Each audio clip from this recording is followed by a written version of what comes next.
Seja muito bem-vindo a mais um episódio do podcast Voa Coruja. Esse podcast itinerante que entrevista autores por vários lugares do Brasil e do mundo.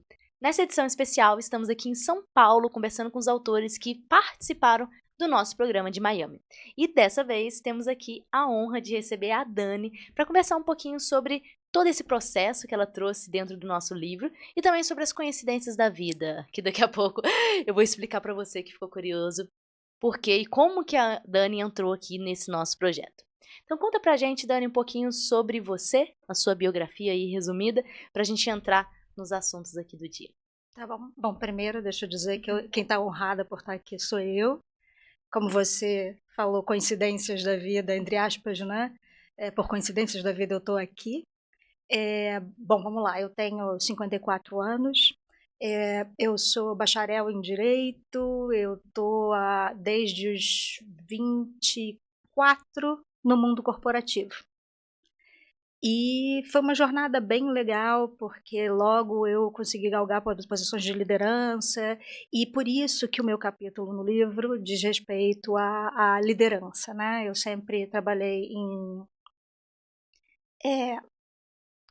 jurídicos corporativos, e por último agora, ano passado, eu me desliguei de uma empresa que eu já estava há 10 anos, é uma empresa da indústria automotiva, né? E esse trajeto todo me ensinou como é que o mundo corporativo se comporta. Claro que eu tive experiências diferentes em empresas diferentes, eu já passei por telecomunicações, eu já passei por petróleo e gás, já passei por TV, entretenimento, então foram empresas diferentes, com ambientes diferentes, com culturas organizacionais diferentes, e que me deram uma visão mais ampla do que pode ser o mundo corporativo, né? E essa última empresa em que eu estive me marcou muito, porque, não preciso dizer, a indústria automobilística ela é uma indústria muito masculina, né? Então é árido, né? Você levar projetos, fazer mudanças é muito mais complicado e o desafio acaba sempre movendo a gente, né? Mas tem momentos na vida que a gente tem que se dar por vencido, tem coisa que a gente não consegue mudar, tem pessoas que a gente não consegue influenciar e faz parte da vida, né? Mas o mais importante é poder enxergar isso de fora agora que eu não estou mais na empresa, né? Acho que a gente tende muito a romantizar o que pode ser e acaba se decepcionando um pouco com isso, né? E na idade que eu tô, você começa a pesar, né? Faz bem, não faz bem, você começa a querer se cuidar um pouco mais, e eu acho que isso estava faltando para mim. Eu acho que ficou claro aqui para todo mundo, né? Uma das coisas que aconteceu comigo recentemente foi um diagnóstico de câncer, né, de ovário. Foi uma luta muito grande. Rafa, você sabe, você acompanhou desde o início, né? A gente já estava conectada antes disso. E não foi a primeira vez, né? Eu já tive há 16 anos atrás um câncer de mama também, e foram coisas que acabaram marcando e trazendo aprendizados muito importantes e que me mostraram que eu acho que a missão de humanizar o ambiente de trabalho, principalmente o ambiente corporativo, é uma coisa que me inspira muito e me empurra a perseguir isso, né? Então acho que a gente não precisa, as pessoas não precisam passar por tudo que eu passei para entender que mecanismos que elas podem usar para humanizar mais esse ambiente de trabalho, para tornar as pessoas mais felizes no trabalho.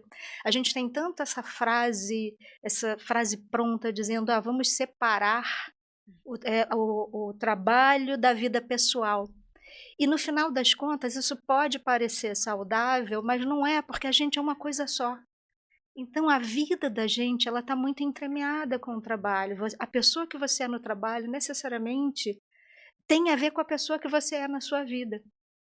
E se por um lado parece saudável, por outro, eu diria o contrário. né? Não tente separar o trabalho da vida pessoal, porque você passa no mínimo 8 horas por dia naquele ambiente. E ele não pode ser um ambiente nocivo, ele não pode ser um ambiente tóxico e só de competição. Competição é saudável, mas você tem maneiras e maneiras de competir, né? E é isso que está muito na minha cabeça, até porque, muito embora eu seja bacharel em Direito e eu tenha trabalhado a vida inteira em jurídicos corporativos, liderando, por causa da minha função e de galgar posições de liderança tão cedo, eu tive que entender todo o mecanismo de uma empresa, né? Então eu tive que fazer MBA, eu acabei fazendo mestrado no exterior, eu acabei me estudando mais para entender como gerenciar pessoas, como gerenciar recursos, como descrever o que estava acontecendo no jurídico para poder entender qual era o valor da empresa. Então, você acaba se especializando. E, no final das contas, por mais que você estude, por mais que você se prepare para encarar esse desafio, o estudo técnico ele é só uma vírgula, um apêndice, porque a vida ensina muito para a gente. E a vida ensinando faz com que você entenda que não é só o aspecto técnico que interessa, né? Você precisa colocar um pouco de você.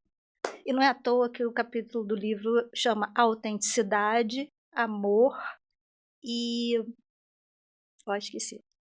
Autenticidade, Essas duas já amor estão e muito equilíbrio. boas. Autenticidade, amor e equilíbrio. Porque parece até incongruente, né? O que tem a ver autenticidade, amor e equilíbrio com estratégia de liderança para o que a gente chama do profissional da nova era? Mas tem tudo a ver. Tem tudo a ver. A gente precisa tornar o ambiente corporativo mais humano. Tem pessoas que não estão prontas para isso. Enfim, tudo bem. Nem todo mundo precisa estar pronto para isso. Mas eu acho que se as pessoas se abrirem um pouco mais para se mostrarem como humanos e não como um membro de time, alguém que persegue resultados e as metas e cumprimento de metas enfim, ter sucesso, perfeccionismo, né? Eu acho que isso foi uma coisa que eu aprendi, porque eu sofro do perfeccionismo, que é uma coisa que eu aprendi com a minha mãe, né? E hoje eu estou trocando perfeccionismo por presença. Primeiro que o ótimo é inimigo do bom. Então você pode acabar não entregando o que você tem que entregar. E segundo que quando você tem um ambiente que é humano, que as pessoas sabem que você está ali por elas, o resultado vem naturalmente. Você não precisa utilizar a cultura do medo, você não precisa pressionar absurdamente. Então, essa é a missão que eu estou perseguindo, esse é o primeiro passo, a minha colaboração nesse livro. Do que eu ouvi também de você, eu achei uma colaboração muito importante, até para mim pessoalmente, quando você falou que está tudo bem se você insiste com a pessoa e ela não quer. Acredito que esse ensinamento veio de muitos anos aí, trabalhando em uma indústria que muitas vezes a gente quer muito que a pessoa enxergue a vida através das nossas lentes. É verdade. Porém, nem é nossa obrigação que a outra pessoa enxergue dessa forma, nem é obrigação do outro. E quando que você acha que, com toda a experiência que você tem, que é esse ponto limite entre a gente tentar insistir com a pessoa e falar, olha, tem um outro caminho, dá pra ser mais humano, ou qualquer coisa que a gente tem interesse em ensinar. E o momento de falar, não, chega. Você fez sua decisão, você fica satisfeito com a sua decisão, e tudo bem eu ficar satisfeito com a minha. Onde é essa interseção? Pergunta de $1 milhão. Realmente, é uma pergunta extremamente difícil. E foi importante você falar isso, porque eu aprendi na dor, né? Exatamente isso. Eu não enxergava esse ponto de interseção. Nessa última experiência que eu tive, que eu fiquei 10 anos na empresa, eu tinha um gerente direto trabalhando para mim, que eu demorei muito tempo a entender que ele não estava acompanhando o meu pensamento, né? E ele já estava quase 10 anos comigo na empresa. Eu demorei muito a perceber que tinha esse ponto de desequilíbrio no grupo, porque ele era gerente, parte do time, era um dos meus gerentes, parte do time estava embaixo dele, e o time que estava embaixo dele estava sofrendo. E eu não conseguia enxergar isso. E quando eu enxerguei, eu falei, não, então talvez a mensagem não esteja sendo entregue da forma adequada, e eu comecei a tentar outras linguagens, a tentar fazer com que ele enxergasse as vantagens do que ele não estava fazendo e as desvantagens do que ele estava fazendo, e não consegui. E eu insisti muito, muito. Eu diria que os últimos 2 anos que eu passei nessa empresa, eu passei tentando fazer ele enxergar. E quando eu percebi, a impressão que eu tive é que ele enxergou o inverso do que eu estava tentando fazer. Eu falei, gente, então esse momento que eu percebi que não valia mais a pena insistir, tenha passado desse momento de interseção que você identificou. Então, não é fácil, não é fácil. Eu só consigo enxergar isso melhor hoje porque eu fiz errado, né? Então, infelizmente, a gente aprende com o erro, a gente aprende com a dor, né? Não tem jeito, mas se eu puder passar essa mensagem para algumas pessoas, para que elas consigam levar isso adiante sem ter que passar pela dor e pelos erros que eu cometi, é isso que eu quero tentar fazer. Então, é um ponto muito tênue, porque se você passa daquele ponto, a pessoa vai enxergar o oposto do que você está tentando passar para ela, né? De responsabilidade com o próximo, presença. Você tem que trocar as coisas drásticas do que é o mundo corporativo pelas coisas até mais lúdicas. Você tem que dar o espaço para a pessoa, tem que entender quem ela é e não pressionar e falar, faça, você tem tanto tempo, e você está ali para servir, a história do líder servidor, né? Você está ali para servir e não para ser servido, e isso faz toda a diferença no resultado. Mas realmente, esse momento crucial é na primeira, na segunda resistência, você tem que entender que a pessoa tem o direito de não querer aquele caminho. E se tiver destoante do seu grupo, você tem que ter a segurança e a tranquilidade para dizer, então você não pode ficar no meu grupo porque você está prejudicando o meu grupo. Parece uma coisa dura, mas não é. É o benefício de muitos que você tem que olhar. Você tem que olhar o seu time inteiro e não uma pessoa do time. E eu acabei fazendo isso um pouco. Então, você tem que saber a hora certa. Olha, não vai entrar, então não combinou, não tem a mesma energia. Então, a gente tem que seguir em frente. É complicado. É complexo. Eu te entendo. Eu acho que existem algumas pessoas que têm uma personalidade de resolver as coisas, e daí parece que enquanto a gente não resolve a situação, não fica pronto. Certa vez, uma pessoa falou comigo, você precisa parar de olhar para as pessoas como se fossem projetos. Pessoas são projetos, são pessoas. E tá tudo bem. Porque por muito tempo na minha vida eu olhava para alguém e falava, nossa, essa pessoa tem um potencial incrível para ser um empreendedor, por que ela está fazendo isso e não aquilo? Só que cada pessoa tem um processo dela.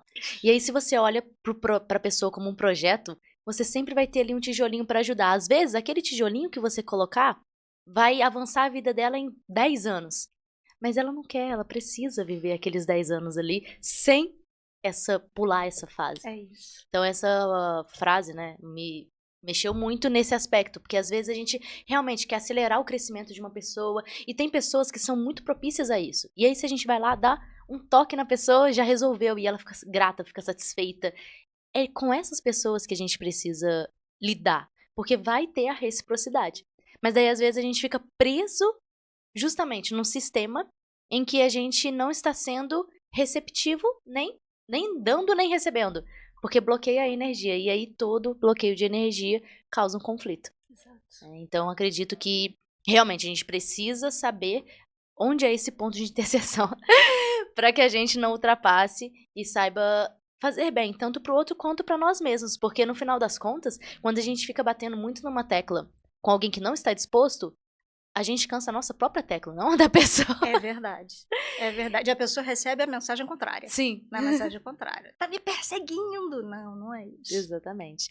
E hoje em dia, como estão os seus planos, projetos? Como que você quer fazer para levar essa inspiração para mais pessoas? Aproveitar também esse momento aqui que nós estamos no podcast para deixar umas dicas aí sobre o que a Dani de 10, 20 ou 30 anos gostaria de ter escutado.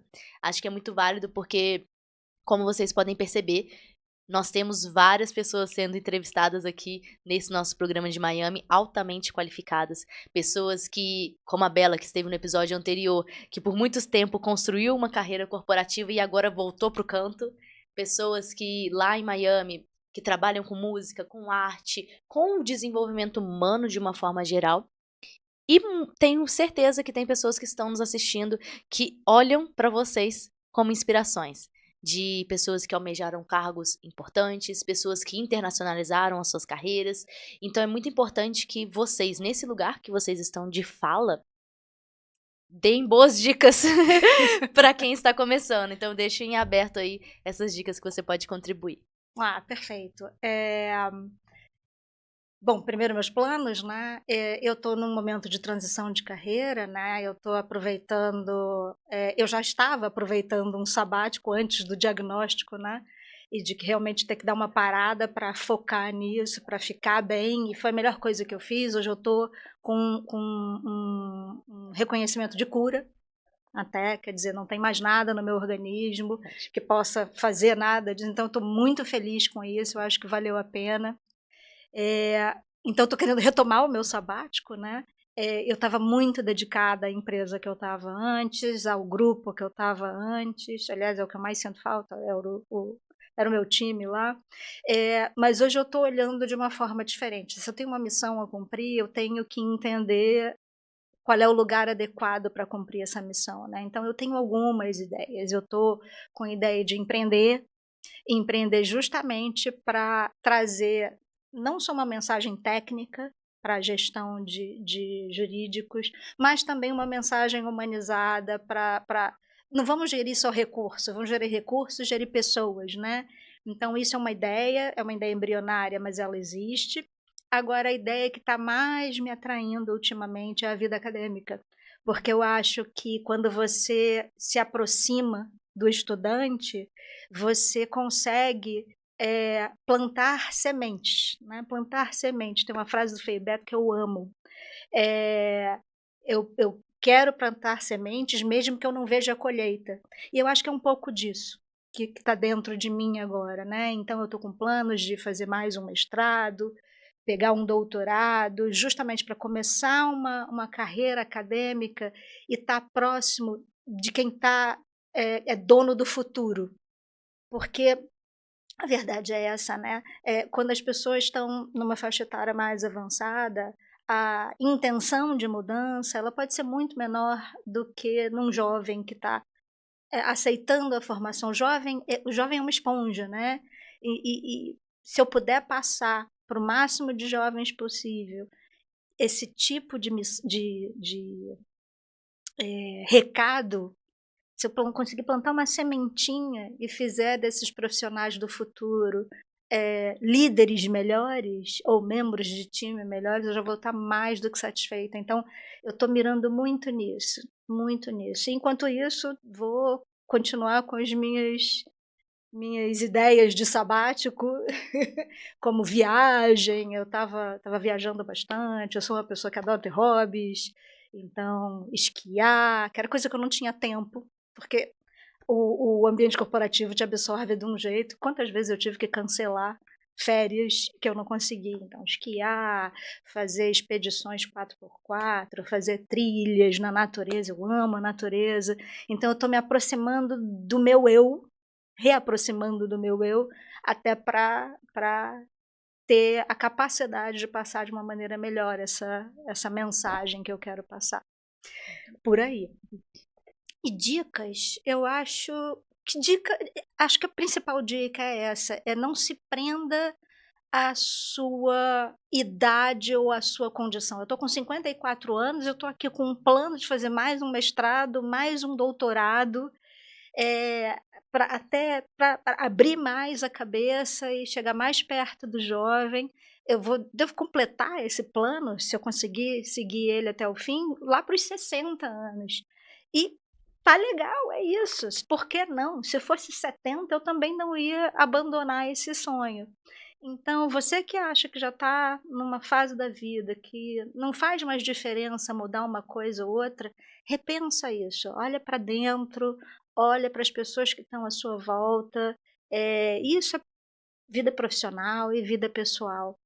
Pensa o que você gostaria de mudar e por que não mudar? Por que não mudar? Se fizer bem para você e para todo mundo que te ama, eu acho que é isso que você tem que fazer. Então, essa é a minha dica.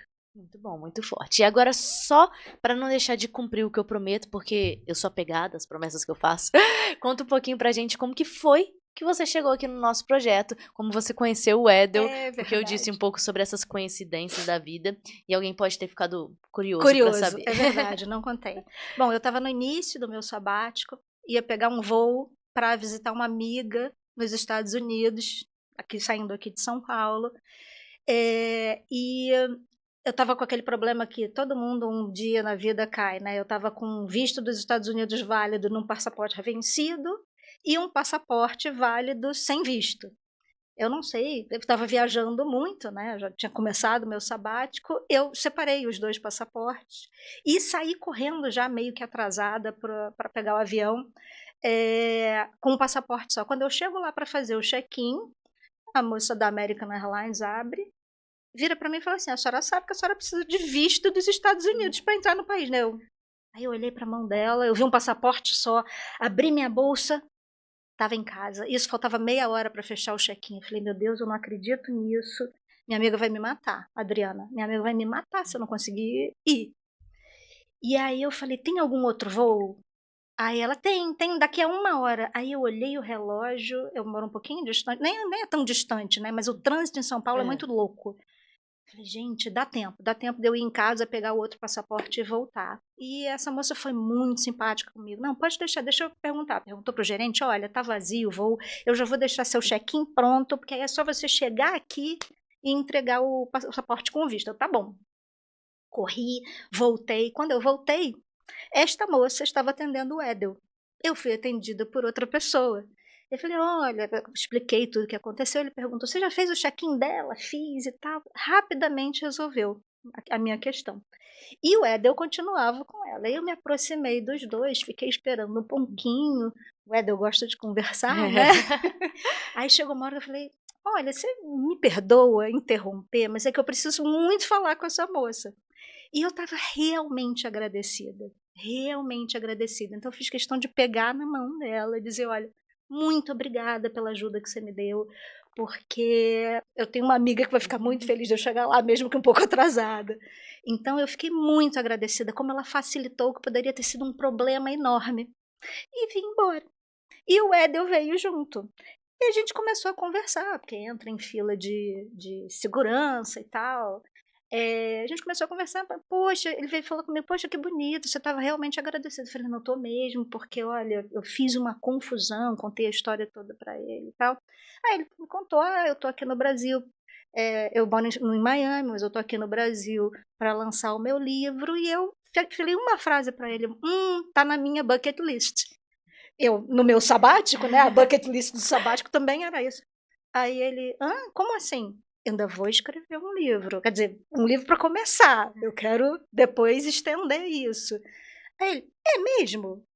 Então, vamos conversar mais um pouquinho? Aí eu falei: vamos. E aí, a partir daí, a gente começou essa conversa, ficou super conectado, a gente se encontrou em Miami. Então, assim, era muita coincidência, entre aspas, a gente eu tá com essa ideia depois de sair da empresa e encontrar uma pessoa como ele, como você, que fizeram desse projeto que para mim estava tão no futuro, algo presente. Então foi assim mágico, mágico. E eu quero aproveitar e agradecer, né? Porque depois que eu já tinha me engajado no projeto, que veio o diagnóstico, começou a ficar tudo muito difícil. Eu fiz uma cirurgia muito grande. E vocês foram pacientes comigo, porque você sabe que em tratamento de câncer a cabeça é tudo, né? E aí tem altos e baixos, né? E vocês foram super pacientes em esperar o meu momento, em acompanhar, e ao mesmo tempo, eu vendo aquela doença me dominando, ela também me ajudou, a parte que eu esqueci, ela me ajudou a chegar à mensagem final, que foi, eu entendi todo o esforço que eu tinha feito além do ponto de interseção, e que aquilo com certeza me fez mal. A gente é um organismo vivo, é mente, espírito e corpo, e não tem como uma coisa não afetar a outra, né? Então, mais uma vez, obrigada a você e ao Edel pela confiança e pela honra de me deixar participar desse projeto que eu acho tão importante para o futuro da humanidade, para falar a verdade. Eu acho muito importante. A gente tem que voltar às nossas raízes e entender que nós somos seres humanos e não máquinas nem peões de xadrez. Muito lindo. Parabéns pela sua história, parabéns pela sua mensagem, como o Edel sempre fala, não é sobre o mensageiro, é sobre a mensagem. Isso. Então, a mensagem que você trouxe sempre foi muito forte.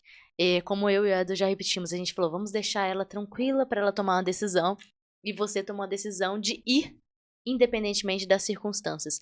Isso foi um grande exemplo, acredito, para todo mundo que estava ali participando, e vai ser de forma perpétua, porque como vocês podem ver, essa edição Fundadores, nós já temos 6 livros já escritos para os próximos anos e temos grandes planos. E agora, para a gente fechar, eu queria que você deixasse uma mensagem, alguma forma das pessoas te encontrarem, ou qualquer dica também que você queira finalizar, embora já falou coisas incríveis aqui. Obrigada. Eu acho que, como mensagem final, eu acho que eu já até falei isso, vou falar de novo. Reforça. Vou falar de novo.